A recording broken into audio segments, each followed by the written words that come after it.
오늘 함께 큐티할 본문 창세기 44장 14절로 34절까지 말씀입니다. 유다와 그의 형제들이 요셉의 집에 이르니 요셉이 아직 그곳에 있는지라 그의 앞에서 땅에 엎드리니 요셉이 그들에게 이르되 너희가 어찌하여 이런 일을 행하였느냐 나 같은 사람이 점을 잘 치는 줄을 너희가 알지 못하였느냐 유다가 말하되 우리가 내 주께 무슨 말을 하오리까 무슨 설명을 하오리이까 우리가 어떻게 우리의 정직함을 나타내리이까 하나님이 종들의 죄악을 찾아내셨으니 우리와 이 잔이 발견된 자가 다 내 주의 노예가 되겠나이다. 요셉이 이르되 내가 결코 그리하지 아니하리라. 잔이 그 손에서 발견된 자만 내 종이 되고 너희는 평안히 너희 아버지께로 도로 올라갈 것이니라. 유다가 그에게 가까이 가서 이르되 내 주여 원하건대 당신의 종에게 내 주의 귀에 한 말씀을 아뢰게 하소서. 주의 종에게 노하지 마소서. 주는 바로와 같으심이니이다. 이전에 내 주께서 종들에게 물으시되 너희는 아버지가 있느냐 아우가 있느냐 하시기에 우리가 내 주께 아뢰되 우리에게 아버지가 있으니 노인이요 또 그가 노년에 얻은 아들 청년이 있으니 그의 형은 죽고 그의 어머니가 남긴 것은 그뿐이므로 그의 아버지가 그를 사랑하나이다 하였더니 주께서 또 종들에게 이르시되 그를 내게로 데리고 내려와서 내가 그를 보게 하라 하시기로 우리가 내 주께 말씀드리기를 그 아이는 그의 아버지를 떠나지 못할지니 떠나면 그의 아버지가 죽겠나이다. 주께서 또 주의 종들에게 말씀하시되 너희 막내 아우가 너희와 함께 내려오지 아니하면 너희가 다시 내 얼굴을 보지 못하리라 하시기로 우리가 주의 종 우리 아버지에게로 도로 올라가서 내 주의 말씀을 그에게 아뢰었나이다. 그 후에 우리 아버지가 다시 가서 곡물을 조금 사오라 하시기로 우리가 이르되 우리가 내려갈 수 없나이다. 우리 막내 아우와 함께 가면 내려가려니와 막내 아우가 우리와 함께 가지 아니하면 그 사람의 얼굴을 볼 수 없음이니이다.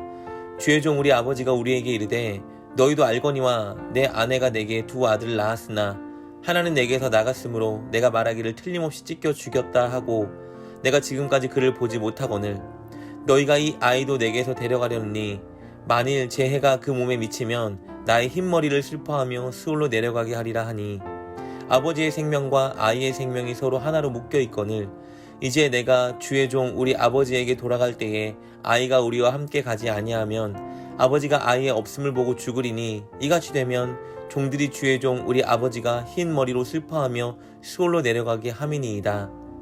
주의 종이 내 아버지에게 아이를 담보하기를 내가 이를 아버지께로 데리고 돌아오지 아니하면 영영이 아버지께 죄짐이 지으리이다 하였사오니 이제 주의 종으로 그 아이를 대신하여 머물러 있어 내 주의 종이 되게 하시고 그 아이는 그의 형제들과 함께 올려 보내소서. 그 아이가 나와 함께 가지 아니하면 내가 어찌 내 아버지께로 올라갈 수 있으리이까. 두렵건대 제 해가 내 아버지에게 미침을 보리이다. 아멘.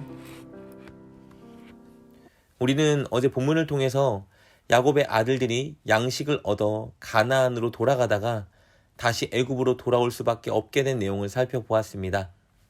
요셉이 그 형제들을 시험하기 위해서 고의로 베냐민이 가진 자루에 요셉의 은잔을 넣게 하였고 베냐민에게 절도 혐의를 덮어 씌웠습니다. 그리하여 베냐민과 그의 형들이 자진하여 요셉 앞에 다시 끌려오게 된 것입니다. 그리고 요셉은 그들에게 어찌 이런 도둑질을 했냐며 그들을 호통쳤습니다. 14절과 15절 말씀입니다. 유다와 그의 형제들이 요셉의 집에 이르니 요셉이 아직 그곳에 있는지라 그의 앞에서 땅에 엎드리니 요셉이 그들에게 이르되 너희가 어찌하여 이런 일을 행하였느냐 나 같은 사람이 점을 잘 치는 줄을 너희가 알지 못하였느냐. 요셉이 이렇게 그들을 추궁하며 호통치자 형제들을 대표하여 유다가 입을 엽니다. 그는 이 위기에서 빠져나갈 수 없다는 것을 알고 체념했습니다. 이유가 어찌 되었건 일단 베냐민의 자료에서 총리의 은잔이 나왔기 때문입니다. 그래서 이 죄에 대해 베냐민과 함께 자신들 모두가 총리의 노예가 되겠다고 그에게 말씀드립니다. 16절 말씀입니다. 유다가 말하되 우리가 내 주께 무슨 말을 하오리이까 무슨 설명을 하오리이까 우리가 어떻게 우리의 정직함을 나타내리이까 하나님이 종들의 죄악을 찾아내셨으니 우리와 이 잔이 발견된 자가 다 내 주의 노예가 되겠나이다. 유다 입장에서는 충분히 억울할 수 있는 상황입니다. 진짜 자신들이 은자를 훔치지 않았기 때문입니다. 그러나 유다가 마치 자신들이 죄를 지은 것처럼 노예가 되겠다고 고백한 이유는요. 첫 번째로 베냐민의 자료에서 나온 증거이기 때문입니다. 그러나 첫 번째보다 두 번째 이유가 더 중요합니다. 두 번째 이유는 무엇이냐 하면요. 자신들이 이전에 지은 죄 때문에 그 죄에 대한 대가를 지금 받겠다는 것입니다. 16절에서 유다는 애굽의 총리에게 이렇게 고백하고 있습니다. 하나님이 종들의 죄악을 찾아내셨으니. 그런데 여기서 말하는 그들의 죄악은 이들이 애굽 총리의 은잔을 훔친 죄를 말하는 것이 아닙니다. 그들은 은잔을 훔치지 않았죠. 그들이 말하는, 유다가 말하는 그 죄는 22년 전에 그들이 동생 요셉을 죽이려고 구덩이에 던졌고 그가 애원함에도 불구하고 그를 애굽의 종으로 팔아넘긴 것에 대한 죄를 말하고 있는 것입니다. 유다와 형제들은 지금 그들이 당하고 있는 이 고난이, 이 상황이 자신들이 22년 전 요셉에게 지은 죄에 대한 하나님의 심판이자 하나님의 보응이라고 여긴 겁니다.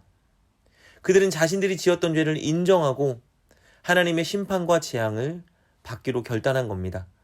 그래서 자신들이 베냐민과 함께 애굽에 남아 총리의 노예가 되겠다고 고백한 것입니다. 그런데 요셉은 유다의 제안을 거절합니다. 그들 모두가 남아서 종이 될 필요가 없다는 것이죠. 오직 은자를 훔쳐갔던 당사자 베냐민만 애굽에 남아 그의 종이 되게 하겠다고 명령했습니다. 17절 말씀입니다. 요셉이 이르되 내가 결코 그리하지 아니하리라. 잔이 그 손에서 발견된 자만 내 종이 되고 너희는 평안히 너희 아버지께로 도로 올라갈 것이니라.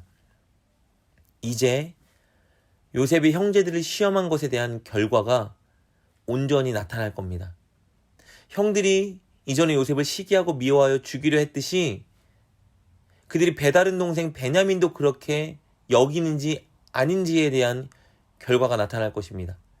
그들이 베냐민을 사랑하지 않고 요셉에게 대했듯이 시기와 미움으로 대하고 있었다면 그들은 베냐민을 애굽에 남겨두고 가나안으로 돌아갈 것입니다. 그런데 만약 그들이 베냐민을 진정 아끼고 사랑하는 동생으로 여긴다면 그를 구하고 그와 함께하기 위해 어떤 노력이든지 기울일 것입니다. 이제 시험의 결과가 나오는데요. 유다가 말을 꺼내며 그 답을 우리에게 보여줍니다. 33절 34절 말씀입니다. 이제 주의 종으로 그 아이를 대신하여 머물러 있어 내 주의 종이 되게 하시고 그 아이는 그의 형제들과 함께 올려 보내소서. 그 아이가 나와 함께 가지 아니하면 내가 어찌 내 아버지께로 올라갈 수 있으리이까. 두렵건대 내 지혜가 내 아버지에게 미침을 보리이다. 유다는 뭐라고 말하죠? 요셉에게 자신이 베냐민을 대신해서 애굽에 남아 노예가 되겠다고 호소합니다. 자신이 남아서 죗값을 치를 테니 베냐민과 다른 형제들을 고향으로 보내달라고 호소하고 있는 것입니다. 그리고 유다는 그렇게 베냐민을 고향으로 반드시 돌려보내야 되는 이유를 요셉에게 설명합니다. 그가 제시한 이유는 두 가지인데요. 첫째는 그들의 아버지 야곱의 생명 때문입니다. 30절 31절 말씀입니다.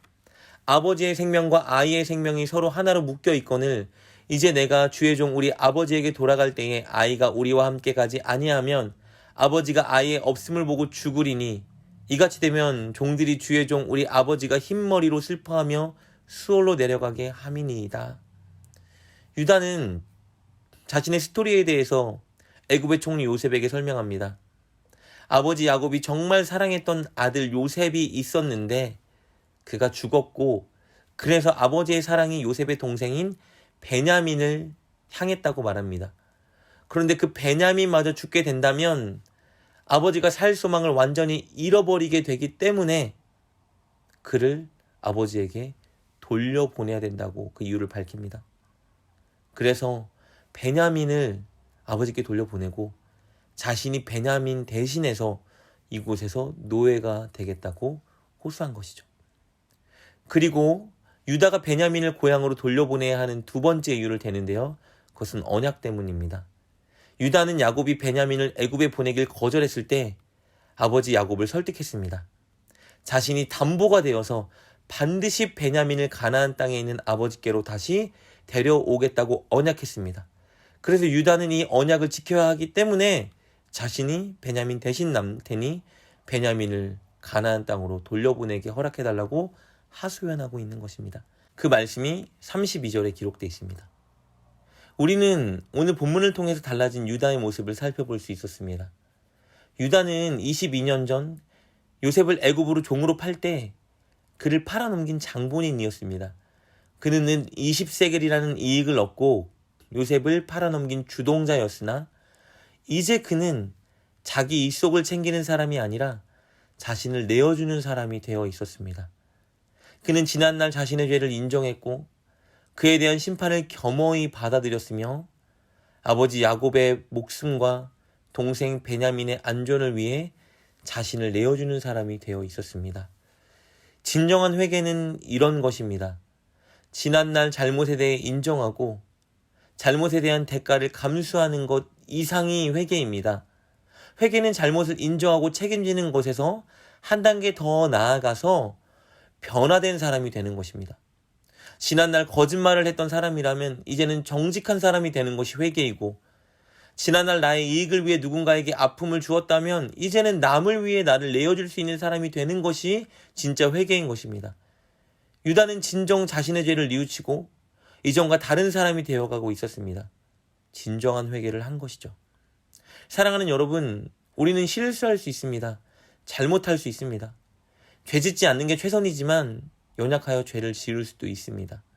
그랬다면 우리는 진정한 회개를 해야 합니다. 변화된 사람으로 서야 합니다. 회개를 하면 할수록 우리는 더 좋은 사람으로 변화되고 더 예수님을 닮아가는 사람이 되어 있어야 하는 것입니다.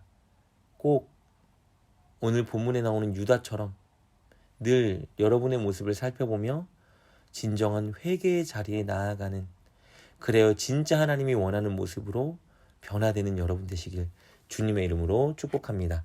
기도하겠습니다. 하나님, 우리를 시험에 들게 하지 마옵시고 다만 악에서 구하옵소서. 그러나 우리가 연약하여 실수하거나 죄를 짓는다면 우리가 꼭 진짜 회개를 할 수 있는 은혜를 주옵소서. 이전과 다르게 변화되고 하나님의 성품을 닮아가는 사람이 되게 하여 주옵소서. 예수님의 이름으로 기도드립니다. 아멘.